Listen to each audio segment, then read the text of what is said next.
అది 2019 ఎన్నికల్లో మీరు కింగ్ అనుకుంటున్నారా, కింగ్ మేకర్ అనుకుంటున్నారా అని చాలామంది ఈ ప్రశ్న. చాలామంది కింగ్ అండ్ కింగ్ మేకర్ అడుగుతారు. నేనేం చెప్తాను, యద్భావం తద్భవతి అంటారు.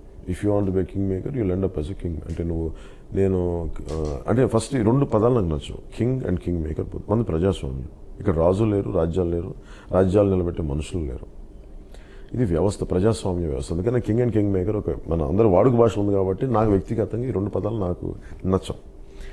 ఎందుకంటే రాజులు వద్దని కదా మనం ప్రజాస్వామ్య వ్యవస్థ ఏర్పరచుకుని మళ్ళీ దాంట్లో కింగ్ అండ్ కింగ్ మేకర్ కాదు. ఇది వాడుకగా మనం మాట్లాడుతాం, దాన్ని అలా తీసుకుందాం. నేను యద్భావం తద్భావం, నువ్వు ఎలా ఆలోచిస్తావో అలా తయారవుతుంది. ఇప్పుడు నేను ఎలా ఆలోచించాలి ఒక పార్టీగా, నేను వీళ్ళందరికంటే బెటర్ గవర్నెన్స్ ఇవ్వగలను, వీళ్ళందరికంటే బెటర్గా లీడ్ చేయగలను అని కాన్ఫిడెన్స్ నేను పార్టీ పెట్టించింది. వీళ్ళందరికంటే బెటర్గా ప్రజా సమస్యలు పరిష్కరించగలను. అత్యంత ప్రతికూల పరిస్థితులు, ఎవరికి ధైర్యం లేని సమయంలో మాట్లాడటానికి దశాబ్దాలుగా వెళ్ళునిపోయిన తెలుగుదేశం నాయకులు కానీ కాంగ్రెస్ నాయకులు కానీ ధైర్యం లేని సమయంలో తెలంగాణలో పార్టీ పెట్టి తెలంగాణ ఆంధ్ర విభజన గురించి చాలా బలంగా మాట్లాడినవాడు. అంటే నాకు ప్రజల మనసులో ఏముందో చాలా బలంగా స్పష్టంగా చెప్పగలిగే ధైర్యం ఉన్నవాడు. అలాంటి నేను ఏమనుకుంటాను, సహజంగా నేను ఇంకొంచెం బెటర్ అడ్మినిస్ట్రేషన్ ఉన్న గవర్నెన్స్ ఇవ్వగలను, వీళ్ళందరికంటే మంచి పాలన అందించగలను ఆలోచిస్తాను తప్ప ఎవరైనా సరే మంచి పాలన అందించిన వాళ్ళు సపోర్ట్ చేస్తాను అనుకున్నానంటే అసలు నా భావమే వీక్ అయిపోతుంది. అందుకని నేనేమనుకుంటానంటే మేము ప్రభుత్వాన్ని స్థాపిస్తున్నాం, దాని దిశగా అడుగులు వేస్తున్నాం అనుకుంటాం. చంద్రబాబు కేంద్రాన్ని తిడుతుంటారు, మోడీని.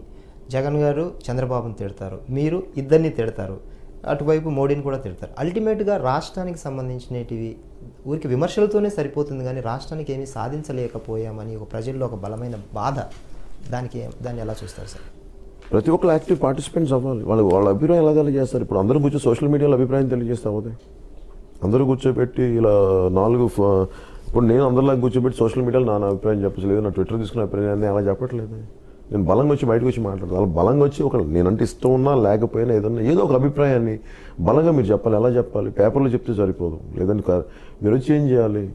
ఓకే, నాకు వీళ్ళ ముగ్గురు కూడా నాకు వేయడం ఇష్టం లేదంటే మీరు ఎవరు అంటే మీ ఓట్లను వినియోగించుకోమని చెప్పండి. అందరిని వచ్చి ఇంట్లో నుంచి డబ్బులు తీసుకోకుండా ఒకలాంటి సుఖాన్ని వదిలి, అంటే ఎలక్షన్ రోజు అనగానే అందరికీ హాలిడే అయిపోయింది. ఎక్కువ మంది అపార్ట్మెంట్స్లో మధ్యతరగతి వీళ్ళందరూ బయటకు వచ్చి ఏం చేయాలి? మార్పు రావాలంటే వాళ్ళ ఓట్లకి కొనబడే వాళ్ళు కాదు. వాళ్ళు వచ్చి బయటకు వచ్చి నేను నచ్చకపోయినా ఇంకొకళ్ళు నచ్చిన ఇంకొకళ్ళు ఎవరికో వాళ్ళు వచ్చి వాళ్ళు ఓటు వేయటం అనేది ఒక బలమైన, ఆ ఒక్కరోజు వాళ్ళు తీసుకోకపోతే, బయటికి రాకపోతే మన కర్తవ్యం మనం నిర్వర్తించకుండా మనం ఎదుటి వాళ్ళు విమర్శించి